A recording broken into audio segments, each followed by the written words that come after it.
Bütün yeni gönüllüleri de buraya bekliyoruz. Ve her zaman için de teşekkür ederiz.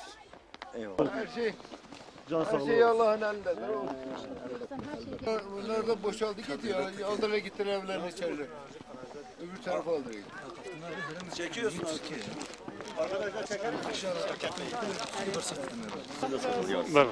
Allah hayırlar razı olsun. Bütün gönüllü arkadaşlarımıza Allah Teala razı olsun. Bütün gönüllüleri de buraya bekliyoruz. Çok teşekkür ederiz yardımınız için. Eyvallah, sağ olun. Çok teşekkür ederim. Amca Geçmiş siz olsun hepiniz. Amca sen de alayım. Amca sen de konuş. Ne diyeyim? Ne diyeceksin? Gönüllü arkadaşları buraya bekliyoruz. Hepinize teşekkür ederiz. Geldiğiniz için, bizi buraya bu şekilde çektiğiniz için. Çadırda kalıyoruz. Hepiniz de biliyorsunuz. Bu şekilde Sen yazdın mı? kalmanızı, her daim için buraya gelmenizi rica ediyoruz. Gitme. Millete arkadaşlara teşekkür ederiz. Çağır çağır gelsin. Allah'a emanet olun. Teşekkür ederim.